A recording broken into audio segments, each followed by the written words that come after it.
هو معروف في ميدان العلم والتعليم، ومعلم جامعي، وميدانه ما يسمونه بسيكوسوشيولوجي سوسيال. ايوه قول لي بالعربي. علم النفس الاجتماعي. علم النفس الاجتماعي، هو متخصص في هذا الميدان وعنده دكتوراه. ودكتور ربيع ينشط كثيرا في ميدان المحاضرات وتعليم الدين ونشر العلم الإسلامي والنفسي. عنده مشروع سيحدثنا عن ذلك في هذه الجلسة إن شاء الله. في هذا المشروع يعني تدبر القرآن الكريم، واحد يقرأ القرآن بتدبر ويفقه ويفهم مليح إن شاء الله. تفضل مشكورا. أعوذ بالله من الشيطان الرجيم. بسم الله الرحمن الرحيم. الحمد لله الذي بنعمته تتم الصالحات وترتجى البركات وتستمطر الرحمات. اللهم لك الحمد كله ولك الشكر كله، علانيته وسره، ما علمنا منه وما لم نعلم. اللهم ما أمسى بنا من نعمة أو بأحد من خلقك فمنك وحدك لا شريك لك، فلك الحمد ولك الشكر. فاللهم أعنا على ذكرك وشكرك وحسن عبادتك. اللهم افتح لنا أبواب الرحمة وأنطقنا بالحكمة. اللهم افتح لنا أبواب الرحمة وأنطقنا بالحكمة. سبحانك لا علم لنا إلا ما علمتنا إنك أنت العليم الحكيم. سبحانك لا فهم لنا إلا ما فهمتنا إنك أنت الجواد الكريم. وصلى اللهم وسلم وبارك على سيدنا وحبيبنا ونبينا محمد وعلى آله وصحبه أجمعين.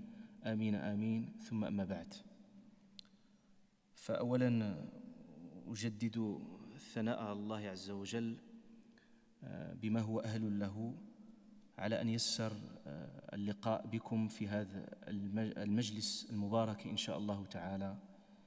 وأشكر القائمين على هذا المسجد المبارك الذين أسسوا وغرسوا وفتحوا هذا الباب إن شاء الله عز وجل لمدارسة القرآن الكريم ولتفهم معانيه ومقاصده إن شاء الله. لأن الوقت ضيق فسيكون أكثر الحديث بالفرنسية، لكن هذا لا يمنع أنه أحيانا إن شاء الله تعالى بعض الإشارات تكون بالعربية إن شاء الله حتى يفهم الجميع. Donc je tenais déjà à remercier Allah Azza wa Jal qui nous a permis de nous retrouver dans ce très beau congrès que je le qualifie comme un congrès réussi, parce qu'il a permis de nous ouvrir sur des horizons dans le rapport avec le Coran al-Karim. Et je tiens à remercier vraiment les organisateurs, les organisatrices qui nous ont permis, qui nous ont ouvert cette porte, Inch'Allah Azza wa Jal, pour approfondir ce rapport avec le Coran al-Karim. Aujourd'hui, mon propos va, Inch'Allah Azza wa Jal, parler ce qui a été dit tout à l'heure. C'est un projet que je qualifierais d'un projet de réforme spirituelle, parce que tout le monde aujourd'hui fait le constat suivant, c'est que depuis quelques décennies, nous traversons une vraie crise spirituelle, qu'on le veuille ou non. On a vu apparaître beaucoup de modèles de réforme pour essayer de refonder la pensée musulmane. Et le projet, bien entendu, que je vais vous exposer aujourd'hui est un projet accumulatif, parce que c'est un projet qui est apparu depuis quelques décennies par l'un des savants peut-être peu connus, mais certains peut-être le connaissent, c'est qui est Cheikh Farid al-Ansari rahimahullah ta'ala. Peut-être certains d'entre vous ont déjà entendu parler de ce savant et que vous pouvez voir ses vidéos, voir ses écrits, qu'il a écrit énormément de livres sur... il a mis au cœur de son projet de réforme Al-Qur'an al-Karim. Il a intitulé son projet, et c'est ce que j'aimerais Inch'Allah vous exposer, parce que ce projet, je l'ai vécu personnellement avec l'un de mes des shuyukh, qui est Cheikh Ahmed Al-Habti, hafidahullah, il nous a initiés sur ce projet de réforme spirituelle à partir du Coran al-Karim, et que l'arrivée de Farid al-Ansari, rahimahullah ta'ala, on était en contact quotidien qui nous a permis bien entendu, de formaliser ce projet-là, et on l'a expérimenté auprès de nos jeunes, alhamdoulilah, dans nos mosquées, et ça a donné vraiment des fruits et une réussite. C'est pour ça, c'est très très très important que nous devons, Inch'Allah Azza wa Jal, revenir à l'essentiel de ce projet. هذا المشروع سماه فريد الأنصاري رحمه الله، سماه من القرآن إلى العمرة، من القرآن إلى العمرة. Pour lui, la crise essentielle, il est d'abord une crise éducative, une crise spirituelle et une crise éthique profonde. Comment remédier à cela? C'est que depuis longtemps, le rapport avec le Coran et le Karim, le seul rapport avec le Coran et le Karim, depuis longtemps, le Coran et le Karim, il était l'affaire des spécialistes. Ça veut dire les spécialistes al-mufassiroun, et en l'occurrence des gens spécialisés dans le Coran et le Karim, qui comprenaient le Coran et le Karim, qui débattaient entre eux pour formaliser, comme toutes les sciences qui se sont apparues, comme usul al-tafsir, les fondements de al-tafsir et l'exégèse du Coran et le Karim.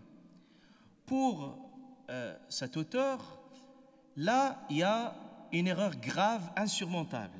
C'était que le Coran et le Karim devrait être une parole accessible pour tout musulman et musulmane. Il ne devrait jamais être, le Coran et le Karim, une affaire des spécialistes, une affaire de savants. Parce que le Coran et le Karim, par essence, il s'adresse bien au-delà du musulman, mais il s'adresse à l'humain dans toute sa complexité. Ce qui fait la langue, même la langue en elle-même, la langue arabe, ne devrait pas être une barrière pour les gens pour se ressourcer dans le Coran et le Karim. Et donc je vais vous expliquer ce projet, Inch'Allah Ta'ala, qui part d'un fondement essentiel. Le premier fondement, c'est que on part d'un constat. C'est que le Coran et le Karim, il faut le comprendre, dans tout acte de communication, il y a des piliers de communication. Le premier pilier de communication, c'est l'émetteur. Et vous avez le récepteur, et vous avez le message, et vous avez le code.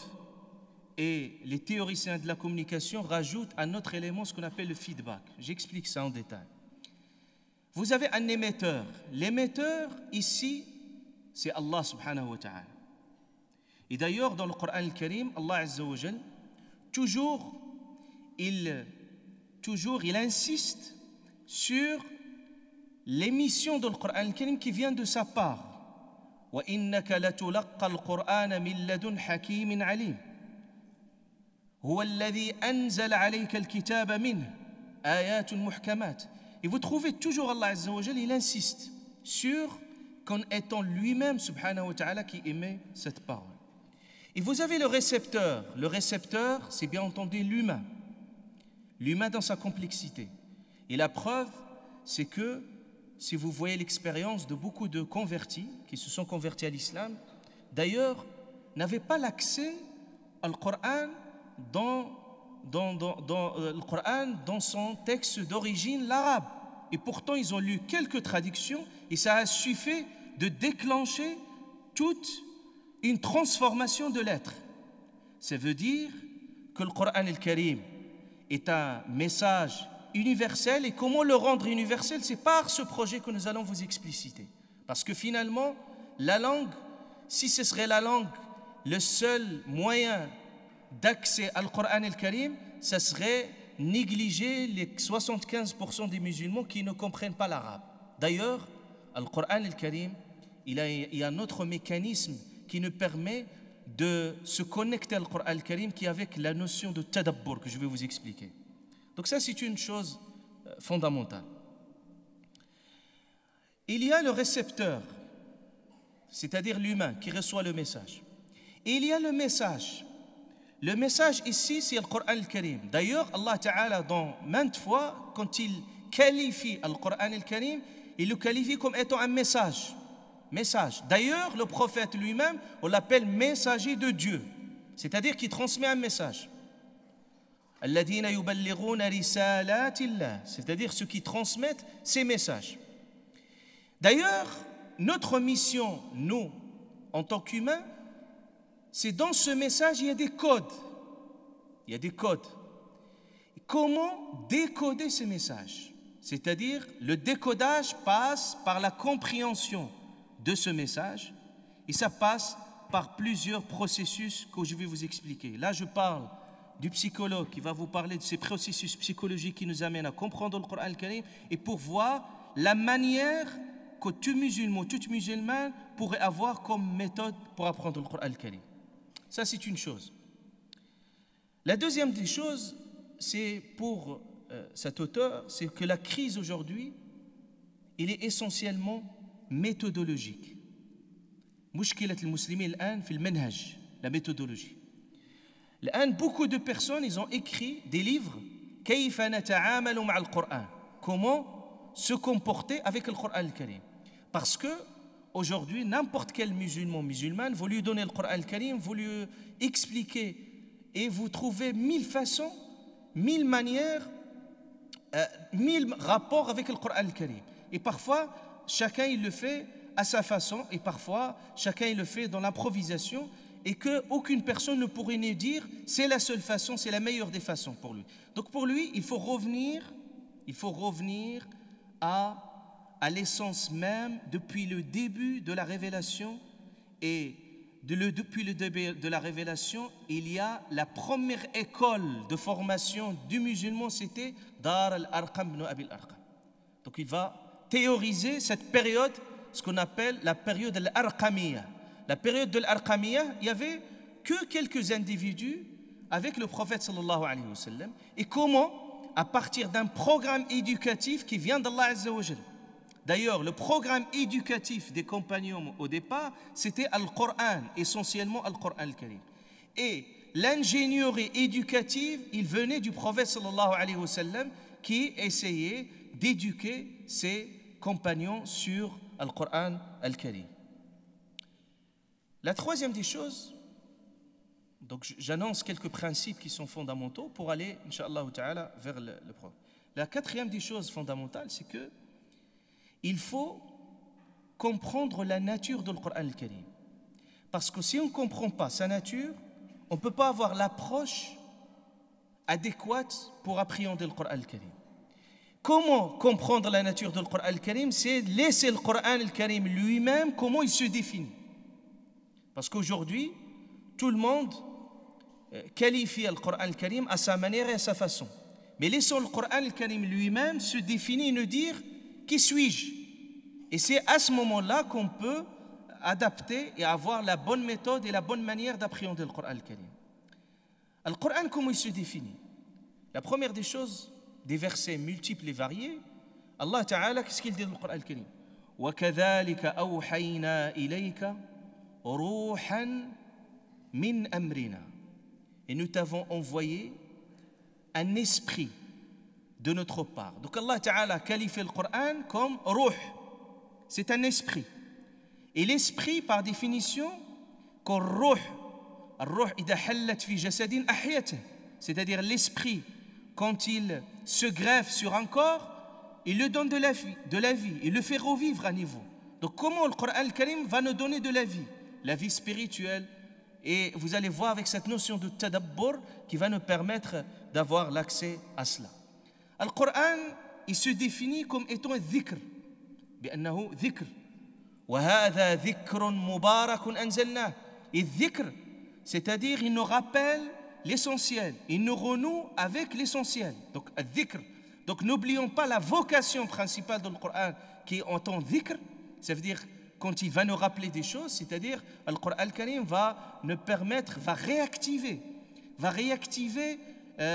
une foi, va réactiver notre spiritualité. Le Coran al-Karim aussi va nous permettre, bien entendu, de se ressourcer spirituellement. Le Coran également, il est défini comme étant dhikr. وهذا ذكر مبارك أنزلناه comme étant dhikr. Le Coran également, Allah Ta'ala, quand il se définit comme étant hudan, une guidée, et c'est essentiel. Ça, parce que vous allez voir dans la notion de tadabbur, la notion de l'huda, il est fondamental. Hudan lil muttaqin, c'est-à-dire une forme de guidée. Ça veut dire dans le Coran al-Karim, Allah subhanahu wa ta'ala nous a mis une cartographie qui nous permet de comprendre Dieu, de comprendre l'univers, de comprendre l'humain, de comprendre tous les secrets de l'univers. Allah subhanahu wa ta'ala a mis des secrets dans le Coran al-Karim. La preuve, Allah azza wa jalla dit قُلْ أَنزَلَهُ الَّذِي يَعْلَمُ السِّرَّ فِي السَّمَاوَاتِ وَالْأَرْضِ. Il a descendu celui qui connaît les secrets dans les cieux et la terre. Le Coran, il se définit comme étant furqan, une capacité de discernement. Ça veut dire que le Coran al-Karim va trancher, va nous permettre de trancher, de discerner certaines situations. Le Coran al-Karim, surtout essentiel, il se définit comme étant ayat. بل هو آيات بينات في صدور الذين أوتوا العلم. Et la notion de l'aya, elle est fondamentale. Parce que l'aya, ça veut dire l'alama, ça veut dire le signe. C'est comme vous avez dans une route et vous avez des panneaux de signalisation. L'ayat, d'ailleurs, qu'on les traduit par versets, sa traduction, il est farfelu parce que les versets, parce qu'on les a repris du passage des évangiles. Par contre, l'aya en soi, il signifie le signe, l'indicateur. Ça veut dire le Coran al-Karim ici comme un émetteur de messages et d'indications. Donc il faut bien lire les signalisations pour bien comprendre et décoder ce que contient le Coran al-Karim. Autre chose, Allah Ta'ala, il définit le Coran comme étant un kalam, kalamullah. Et le kalam ici, il est différent de l'qawl. Ça veut dire le verbe et la parole, c'est deux choses différentes. Dans le Coran al-Karim, quand on trouve la notion de kalam, toujours, le kalam, il fait allusion à la parole qui agit sur une réalité. C'est pour ça qu'on trouve Isa ibn Maryam, Allah subhanahu wa ta'ala, kalimatullah. Kalimatullah, ça veut dire huwa amrullah al-qadari.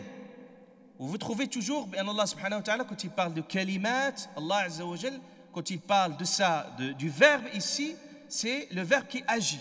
Donc le Coran al-Karim ici, c'est pas n'importe quelle parole, n'importe quel verbe, mais c'est un verbe qui a un impact sur les consciences. D'ailleurs, ce que propose ce projet-là, c'est que finalement, il faut revoir toutes les terminologies coraniques selon leur sémantique coranique.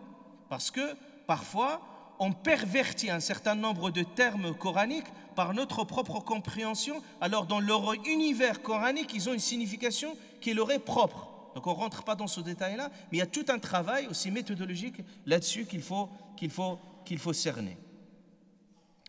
Donc, tout cela pour arriver à un constat, arriver à un verset, Inch'Allah ta'ala, qui serait le point de départ, le verset qui a été beaucoup répété par plusieurs intervenants et qui est un verset fondamental, parce que ce verset-là, il s'est répété 4 fois dans le Coran al-Karim, dans lequel Allah ta'ala il dit هو الذي بعث في الأميين رسولا منهم يتلو عليهم آياته ويزكيهم ويعلمهم الكتاب والحكمة وإن كانوا من قبل لفي ضلال مبين. Dans ce verset, il y a 3 choses essentielles qu'il faut retenir. Et d'ailleurs, dans ربنا وابعث فيهم رسولا منهم يتلو عليهم آياته, le dua de Sayyidina Ibrahim. Et vous trouvez pratiquement les mêmes constructions de phrases se trouvent dans 4 passages dans le Coran al-Karim et qui insistent sur 3 aspects qui sont essentiels. La première des choses, at-tilawa. Yatlu alayhim ayati. Souvent, at-tilawa, il est traduit par le mot lecture ou parfois psalmodie. Alors que tilawa ici, tilawa tel al-shay, toujours il fait allusion al-tiba'. والله عز وجل قال والقمر إذا talaha. Ça veut dire pas n'importe quelle lecture.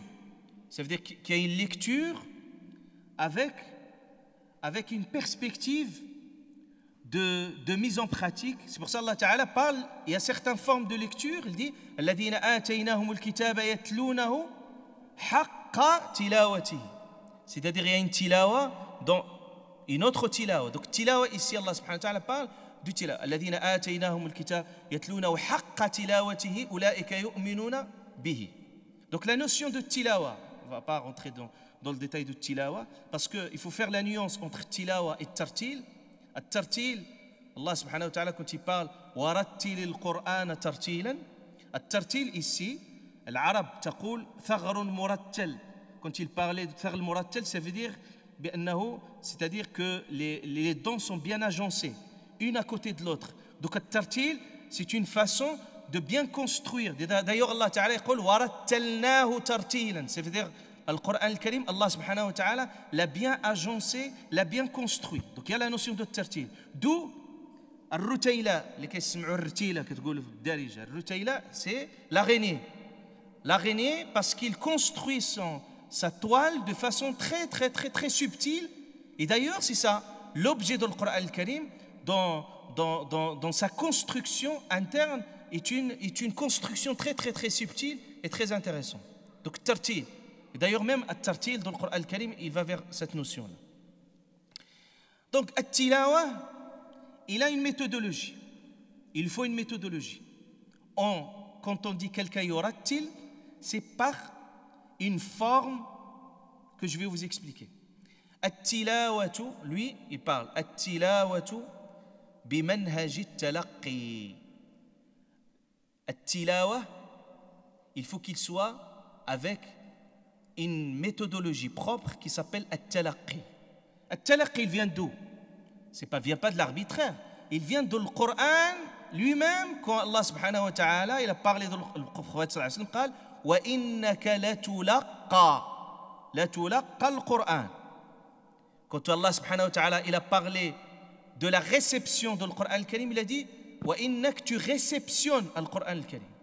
Il donne un exemple, une métaphore. Il dit, si par exemple quelqu'un se retrouve, je ne sais pas, au 7e étage, il a un objet très précieux, il va vous jeter un objet d'en haut vers le bas. Il dit, vous allez réceptionner cet objet.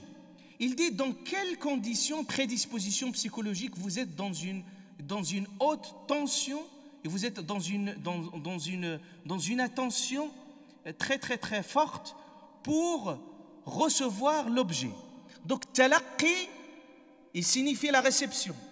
Dalil, wa, ici, talaqqi, le Coran, c'est-à-dire istiqbal al-qalbi lil-wahi. Ça veut dire la réception. Par qui? Par le cœur. Le cœur qui réceptionne le message. وإذلك Allah subhanahu wa ta'ala, quand il parle de son prophète, toujours, il fait allusion à l'objet de réception qui est le cœur, avant qu'il soit l'intelligence. Parce que At-Tafsir, vous allez voir d'un point de vue mythologique, At-Tafsir min al-Fasr. Al-Fasr, ça veut dire Kashf al-Mughatta, c'est-à-dire quand tu dévoiles un sens qui est au premier abord non clair. Ça veut dire Al-Tafsir, c'est un éclairage. Le problème des musulmans aujourd'hui, c'est qu'ils s'arrêtent au niveau de Tafsir. C'est comme que tu dis à quelqu'un dans une chaîne de transmission, un tel, il a entendu d'un tel, il a entendu d'un tel, jusqu'au que le prophète sallallahu alayhi wa sallam, tu t'arrêtes. Les musulmans se sont arrêtés à l'étape de Tafsir et ils ont oublié que quand on fait Tafsir, l'étape qui viendrait après, c'est l'étape de Tadabbur. Et Tadabbur, c'est une opération, هي تجربة وجدانية ذوقية. Et التفسير il fait التفسير هو نوع, c'est-à-dire التفسير il va essayer de clarifier les concepts, de clarifier les termes pour que le Coran al-Karim soit plus clair pour vous. Alors que التدبر, il va vous permettre vous-même de se mettre dans une interaction avec le Coran al-Karim. Comment, de quelle façon, c'est ce que je vous explique, Inch'Allah ta'ala. Donc, at-talaqqi, ici, avec manhaj تلقي القرآن avec منهج التلقي ici, c'est-à-dire التلاوة بمنهج التلقي. La deuxième des choses, ويعلمهم الكتاب والحكمة. Donc التعلم avec quelle méthodologie? التعلم avec la méthodologie du tadarus. التدارس ça veut dire on apprend القرآن الكريم بمنهج التدارس. وهنا التفسير كيكون التفسير il est essentiel. التدارس qu'est-ce que التدارس؟ من التفاعل. Ça veut dire التدارس quand on interagit avec on essaie de comprendre. ولذلك الله عز وجل النبي صلى الله عليه وسلم قال ما اجتمع قوم في بيت من بيوت يتلون كتاب الله ويتدارسونه. C'est-à-dire التدارس c'est-à-dire que le cours il est interactif. C'est pas quelqu'un qui transmet mais c'est-à-dire il est interactif. نتدارس ماذا؟ نتدارس ici on étudie quoi? Le contenu coranique. Par contre, qu'est-ce qui se passe aujourd'hui dans les cours de tafsir, les cours d'exégèse du Coran al-Karim? C'est qu'on passe énormément de temps à dire Ibn Kathir il a dit, Ibn Jarir il a dit, un tel exégète il a dit, etc. Et parfois, on embrouille complètement l'esprit de celui qui reçoit le message. Et puis parfois, on oublie même l'essentiel même de ces versets coraniques. C'est pour ça, pour lui, il faut partir d'un tafsir très short, c'est-à-dire un tafsir très, très, très simple, que tafsir, sa vocation principale, c'est que le sens général soit plus clair. C'est-à-dire que quelqu'un comprend. Par exemple, Alhamdulillahi Rabbil Alamin.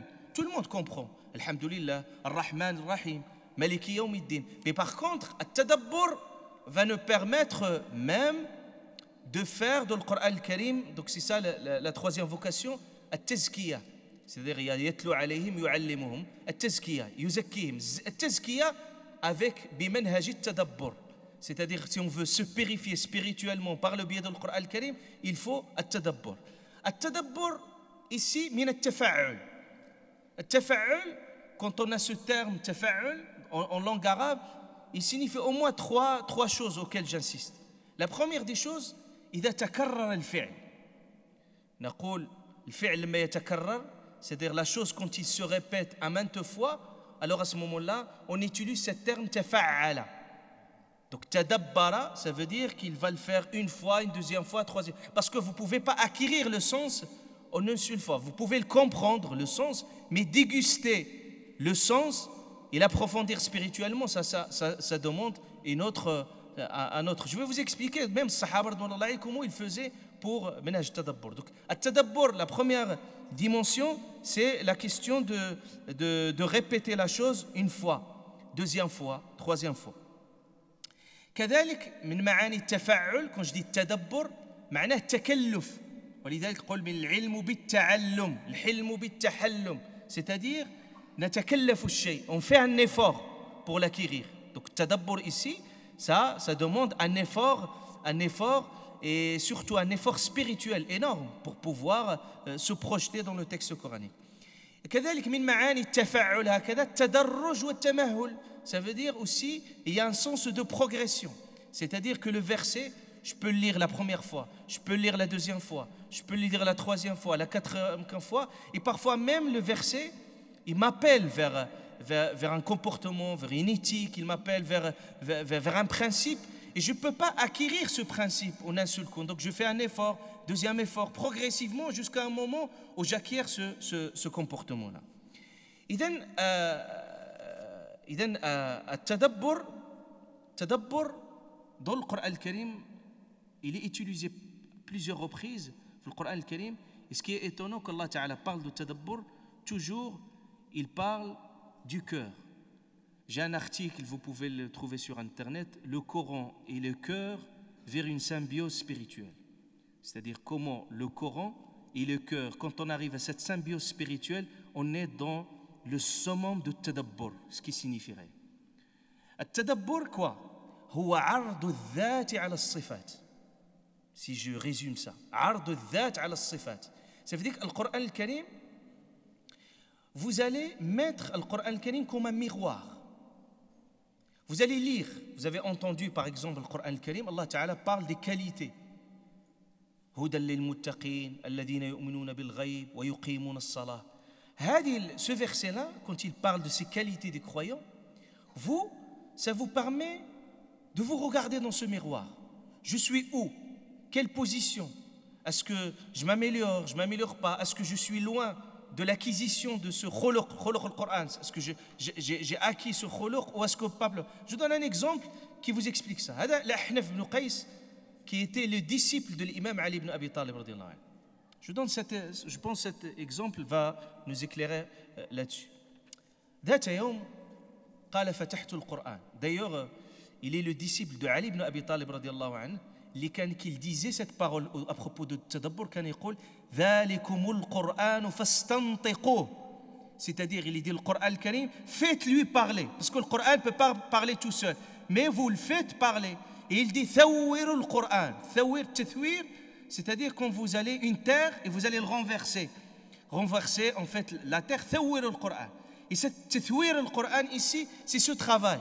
C'est pour ça que Tadabbur min an-nadar fi dubur ash-shay. C'est-à-dire, vous tournez là et vous le voyez, et vous voyez même les conséquences. عواقب هذا الشيء. C'est-à-dire, vous voyez les conséquences de ça.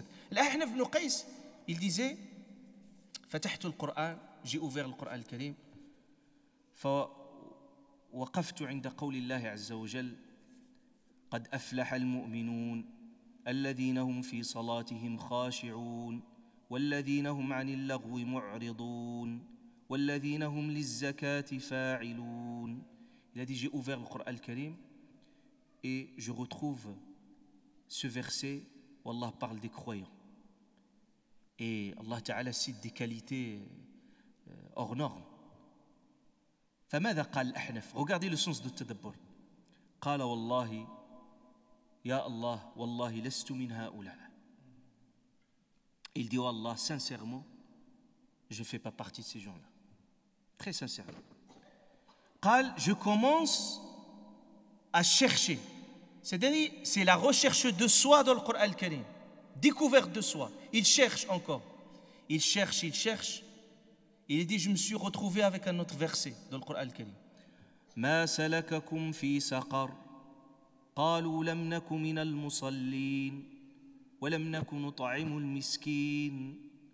Donc il dit, qu'est-ce qui vous a cheminé vers Saqar?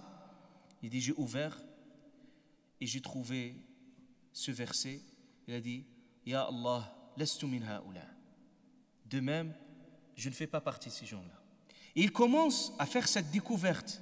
Et il arrive au verset, في قول الله تعالى, سبحانه وتعالى, وآخرون اعترفوا بذنوبهم خلطوا عملا صالحا وآخر سيئا عسى الله أن يتوب عليهم فقال الآن وجدت نفسي يا رب.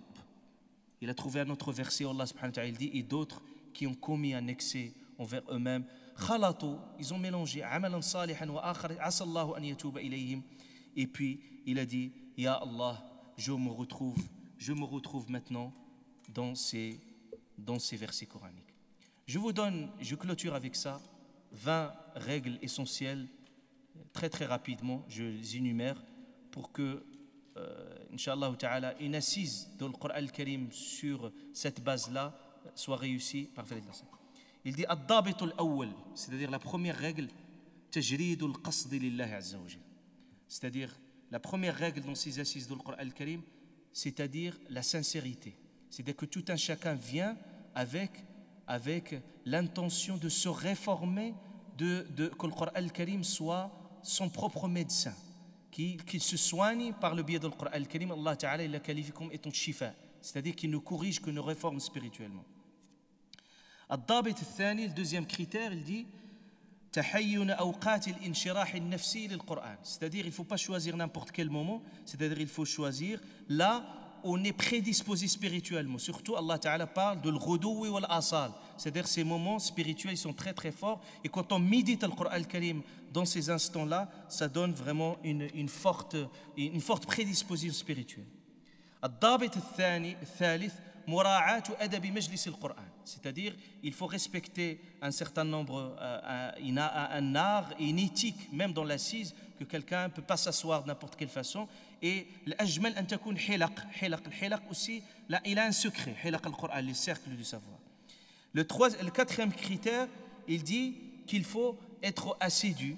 Il faut être assidu, et également il ne faut pas qu'un nombre dépasse un nombre, il faut au moins qu'il y ait 3 personnes, et plus il ne faut pas que Majlis al-Qur'an al-Karim, il faut qu'il soit au moins une fois dans la semaine ou plus deux fois. لأن كان النبي صلى الله عليه وسلم كما قال ابن عباس يتخولنا بالموعظة أحيانا مخافة السآمة علينا. C'est-à-dire il ne faut pas aussi trop doser, mais il faut avoir de temps en temps de façon instantanée. Il dit le cinquième critère, عدم طول وقت المجلس الواحد. C'est-à-dire il ne faut pas aussi que l'assise dépasse plus de 2 heures, parce que plus de 2 heures on va rentrer dans des polémiques, parfois on sort même de cadre même spirituel de majalis at-tadabbur. Le sixième critère, احترام قواعد تدارس القرآن. Comme je viens vous citer, on commence par une lecture du Coran al-Karim. Après la lecture, on dévoile le sens général du Coran al-Karim et on commence par استخراج ما يسمى الهدى المنهاجي. الهدى المنهاجي, ça veut dire on sort les grands messages, les grands intitulés de ces versets-là coraniques. Qu'est-ce que le Coran al-Karim veut nous donner comme guidée, comme une orientation de ces versets, et on les sort. Et puis on arrive à un point final, ce qu'on appelle مسلك التخلقي. Pour lui, التحقق والتخلق, c'est deux façons. تحقق من الحقائق الإيمانية والتخلق, c'est-à-dire qu'on met en pratique. Le septième, il faut quelqu'un qui anime جلسة القرآن. Et quelqu'un, l'animateur de Majlis al-Qur'an, il faut qu'il soit quelqu'un de min ahl al-ilm ou ahl al-hilm, quelqu'un, un éducateur qui puisse orienter et organiser al-halqa. Le huitième critère, il faut que tout le monde participe. Ce n'est pas quelqu'un qui transmet un savoir. Donc, à partir du moment que tout le monde a compris le sens général du Coran al-Karim, il faut que tout un chacun puisse participer. Ya akhi, qu'est-ce que tu dis dans ce verset? Et vous trouvez des secrets énormes, des gens qui interagissent différemment avec le même verset coranique. On veut tafa'ul, tadarus, c'est ça, c'est-à-dire une interaction. Le neuvième critère, c'est-à-dire il ne faut pas qu'il y ait un grand nombre de personnes, parce que si on dépasse un nombre limité de personnes, à ce moment-là on sort du cadre.